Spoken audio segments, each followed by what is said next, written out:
तो दोस्तों एक बार फिर से आपका स्वागत है be wise and wealthy channel पे। और इस वीडियो में हम बात करने वाले हैं कुछ इंपॉर्टेंट स्टॉक्स के बारे में। और ये स्टॉक्स मोस्ट लाइकली मेरे को लगता है सभी के पोर्टफोलियो में होंगे।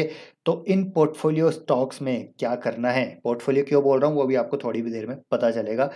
तो इन स्टॉक्स में काफ़ी बड़ी न्यूज़ हमको आती हुई देखने को मिल रही है। कुछ पॉजिटिव न्यूज़ हैं, कुछ नेगेटिव न्यूज़ हैं। कुछ न्यूज़ की वजह से स्टॉक्स में ज़बरदस्त तेज़ी देखने को मिली है और कई स्टॉक्स में ज़बरदस्त गिरावट देखने को मिली है। तो क्या है ये अपडेट, क्या है न्यूज़, अभी इस वीडियो में हम डिटेल में डिस्कस करेंगे। इम्पैक्ट को समझेंगे, आगे की रणनीति डिस्कस करेंगे, टेक्निकल चार्ट पे भी समझेंगे। बात करते हैं मार्केट की, तो मार्केट 24,000 पे है, ऑल टाइम हाई पे है। लेकिन इस मार्केट में भी क्या गेम चल रहा है वो भी हम समझने वाले हैं। वीडियो को पूरा देखिएगा, काफ़ी इंटरेस्टिंग वीडियो होने वाला है। आगे बढ़ने से पहले देखिए, कल के दिन भी एक इंपॉर्टेंट वीडियो हमने पोस्ट किया था जहां पर हमने काफ़ी इंपॉर्टेंट स्टॉक्स को डिस्कस किया था। एफएल इंडिया में ज़बरदस्त ब्रेकआउट हुआ है 3 साढ़े 3 साल बाद, वो हमने डिस्कस किया। और आगे यहाँ पर क्या पोटेंशियल नज़र आता है वो डिस्कस किया है। पी इंडस्ट्रीज़ में क्या चल रहा है, बालाजी, सोना कॉमस्टार, और यहाँ पर आगे आने वाले समय में किन सेक्टर्स में तेजी आ सकती है। गवर्नमेंट की तरफ से यहाँ पर क्या बड़े अनाउंसमेंट हुए हैं, कौन से सेक्टर के लिए हुए हैं, कौन से वो स्टॉक्स है जो अच्छा परफॉर्म कर सकते हैं शॉर्ट टू मीडियम टर्म में, वो भी डिस्कस किए हैं। अगर वीडियो नहीं देखा है तो जाकर देखिएगा। चलिए बढ़ते हैं आगे वीडियो पे। पहला जो स्टॉक है जिसके बारे में हम बात करेंगे वो है one and only C D S L. जी हाँ दोस्तों, सी डी एस एल एक ऐसा बिजनेस है, मुझे लगता है हर किसी के पोर्टफोलियो में होगा। लॉन्ग टर्म कोर पोर्टफोलियो का पार्ट होगा। कईयों ने बहुत निचले स्तरों से बाय किया होगा, कई यहाँ पर ऊपरी स्तरों से भी इसको बाय कर रहे हैं। बात करते हैं आज की, तो आज के दिन करीब 9-10% की तेजी है भैया स्टॉक में, ज़बरदस्त तेजी है आज के दिन। तो ऐसी क्या यहाँ पर अपडेट है, चलिए अपडेट शेयर करता हूँ। तो अपडेट है देखिए आज के दिन की, 27 जून 2024। तो कंपनी यहाँ पर बोनस शेयर इशू कर सकती है। ट्यूसडे 2 जुलाई को मीटिंग होने वाली है, बोर्ड मीटिंग की, जिसमें ये सारी चीज़ें बोनस के रिगार्डिंग डिस्कशन हो सकता है। और इसी की वजह से, इसी एंटिसिपेशन में आज आप देखेंगे तो स्टॉक में शानदार हमको 9-10 8 8-10% की गजब की तेजी देखने को मिल रही है। पिछली कॉन कॉल में भी यहाँ पर एक क्वेश्चन किसी ने पूछा था मैनेजमेंट से कि क्या आप बोनस शेयर इशू करेंगे, उसको लेकर एक क्वेश्चन किया गया था। हालांकि उस टाइम क्लैरिटी नहीं दी थी मैनेजमेंट ने, लेकिन अभी यहाँ पर हो सकता है हमको क्लैरिटी मिलती हुई देखने को मिले। और इसी एंटिसिपेशन में आज हमको बाइंग देखने को मिल रही है और स्टॉक अपने ऑल टाइम हाई पे ट्रेड कर रहा है। और एक टेक्निकली बात करें तो एक छोटे से कंसोलिडेशन में स्टॉक चल रहा है पिछले 2-3 महीने से, और इस कंसोलिडेशन का ब्रेकआउट हुआ तो यहाँ पर एक अच्छी तेजी और हमको आती हुई देखने को मिल सकती है। अब यहाँ पर करना क्या है आगे, क्या अभी बाय करें या नहीं करें? तो देखिए, जब 9-10% की तेज़ी हो जाती है तो बाय करना यहाँ पर ठीक नहीं है। और इन वैल्यूएशन पे यहाँ पर आई थिंक 55 टू 60 के पी पे स्टॉक ट्रेड कर रहा है। हालांकि एक लॉन्ग टर्म स्टोरी ज़रूर है, यहाँ पर प्रीमियम वैल्यूएशन ज़रूर मिलते हैं सी डी एस एल को, लेकिन यहाँ पर मोटा पैसा लगाना इन लेवल्स पे एडवाइजेबल नहीं है। लेकिन आप स्टैगर्ड अप्रोच यहाँ पर फॉलो कर सकते हैं, बाय ऑन डिप्स यहाँ पर फॉलो कर सकते हैं। पोर्टफोलियो में अलोकेशन का ज़रूर ध्यान रखिएगा। ऐसा नहीं है कि भैया सी डी एस एल को कुछ नहीं हो सकता, सी डी एस एल तो यहाँ से ऊपर ही जाएगा, ऐसा नहीं है। ये जो एक फेज़ था सभी ने देखा है जहाँ पर लोग परेशान हुए थे, और यहाँ पर जिसने बाय किया होगा वो डेफिनेटली अभी काफ़ी प्रॉफिट में होगा। हालांकि काफ़ी लोग काफ़ी निचले स्तरों से भी यहाँ पर बैठे हुए हैं, काफ़ी लोग यहाँ पर ऊपरी स्तरों पे भी बाय करके बैठे हुए हैं। तो यहाँ पर सी डी एस एल कहीं ना कहीं मार्केट साइकिल्स के अकॉर्डिंग चलेगा। जब यहाँ पर बेयर मार्केट आएगा सी डी एस एल आपको बहुत नीचे मिलेगा, और वही मौका होगा खरीदने का, सी डी एस एल को भरने का। जब बुल मार्केट होगा तो यहाँ पर जो नीचे बेयर मार्केट में खरीदा हुआ माल है उसको एंजॉय करने का टाइम होता है, जो कि अब हम अभी हम देख रहे हैं। तो मेरे ख्याल से बाय ज़रूर कीजिएगा, कोर पोर्टफोलियो का पार्ट है, लेकिन बाय ऑन डिप्स कीजिएगा, वैल्यूएशन का ध्यान रखिएगा। मार्केट ऑल टाइम हाई है, इसका मतलब ये नहीं है कि आंख बंद करके कुछ भी बाय कर रहे हैं।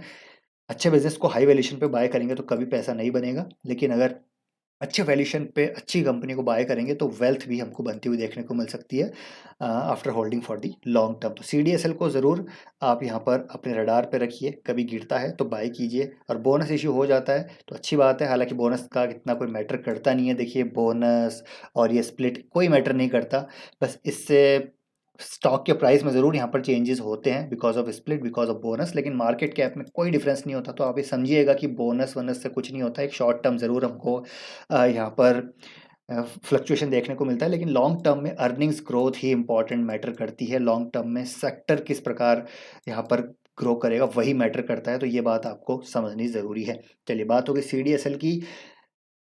सेकंड बात करेंगे रिलायंस की। जी हाँ दोस्तों, देखिए इंडिया की सबसे बड़ी कंपनी रिलायंस इंडस्ट्रीज़, और आज के दिन रिलायंस इंडस्ट्रीज़ में क्या गज़ब की तेज़ी हमको देखने को मिल रही है।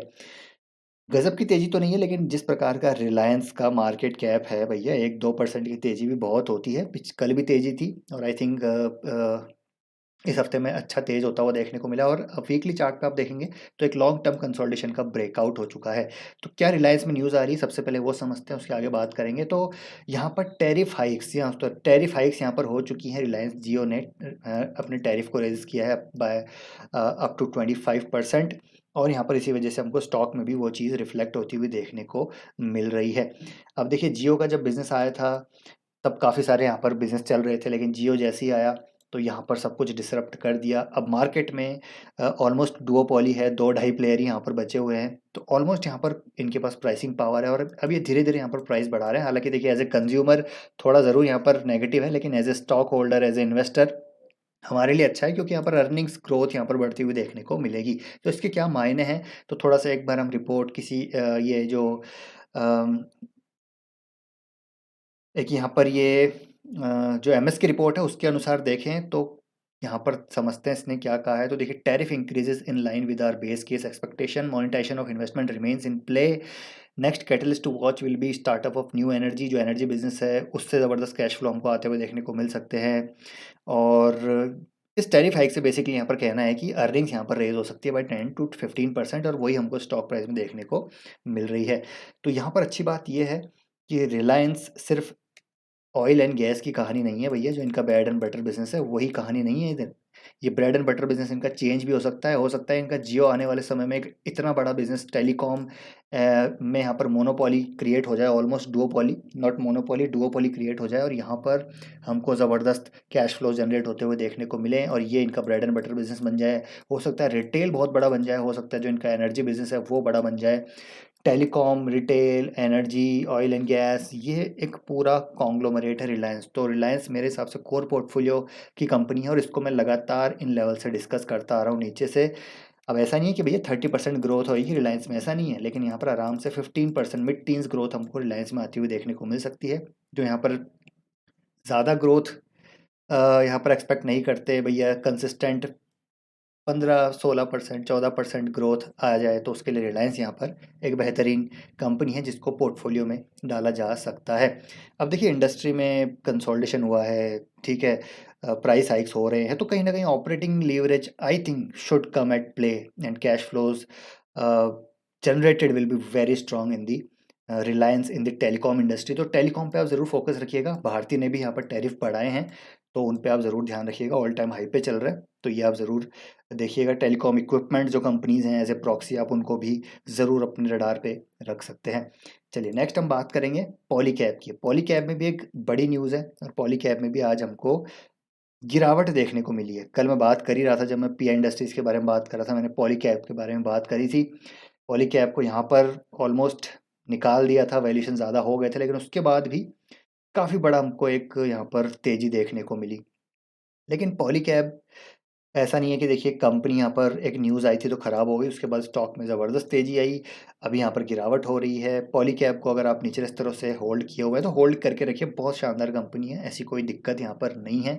हालाँकि जो न्यूज़ आई थी यहाँ पर इनकम टैक्स रेड की, उसके रिगार्डिंग अभी भी कोई इतनी कोई क्लैरिटी नहीं आई है, लेकिन स्टिल एज ए बिजनेस की बात की जाए, एज ए ट्रैक रिकॉर्ड की बात की जाए मैनेजमेंट की, तो अच्छा है, तो आप होल्ड करके रख सकते हैं। लेकिन यहाँ पर जो मार्केट में चल रहा है वो आपके साथ में साझा करूंगा। तो पॉलीकैब में गिरावट क्यों आई है आज के दिन 4-5% की, उसके पीछे रीज़न है कि प्रमोटर्स यहाँ पर माल बेच रहे हैं। जी हाँ, तो देखिए 2.74% इक्विटी, तो काफ़ी बड़ी इक्विटी यहाँ पर प्रमोटर्स ने सेल की है। 2700 करोड़ की इक्विटी यहाँ पर प्रमोटर्स ने सेल की है।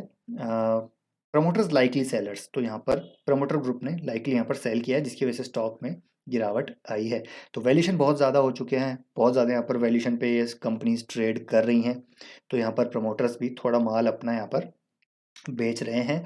अब यहाँ पर सिर्फ पॉलीकैब के साथ ये बात नहीं है, पॉलीकैब के साथ ही ऐसा नहीं है कि यहाँ पर माल बेचा जा रहा है। अभी थोड़े दिन पहले मैंने एस के बारे में भी बात की थी। देखिए, इस वाले वीडियो में मैंने एस के बारे में बात की थी, प्रमोटर सेलिंग हुई थी, ठीक है।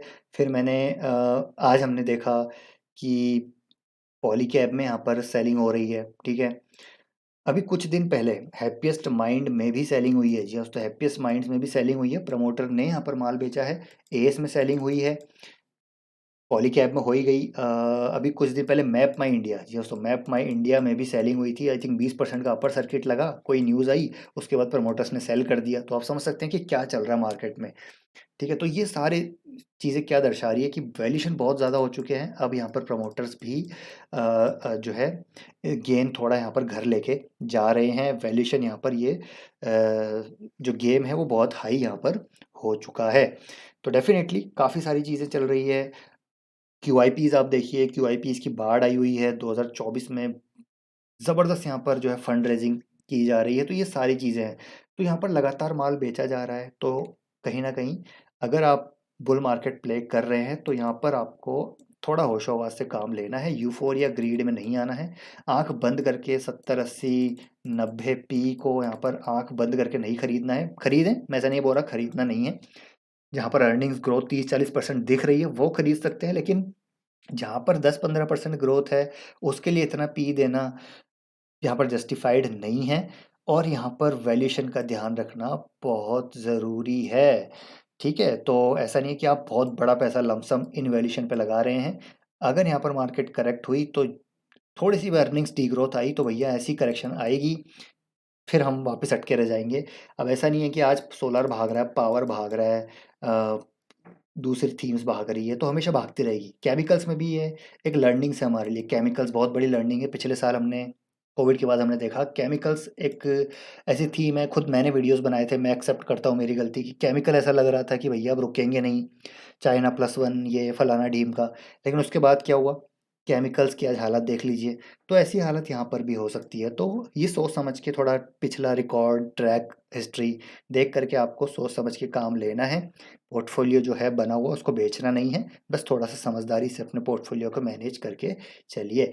तो ये था वीडियो, थोड़ा-सा बिहेवियरल पॉइंट ऑफ व्यू से यहाँ पर ज़्यादा बात हो गई। बाकी स्टॉक्स भी हमने डिस्कस किए, क्या करना है बुल मार्केट में, वो आपको थोड़ा आइडिया लग गया होगा। तो आई होप वीडियो इन्फॉर्मेटिव लगा होगा। पसंद आया वीडियो लाइक कीजिए, शेयर कीजिए। आप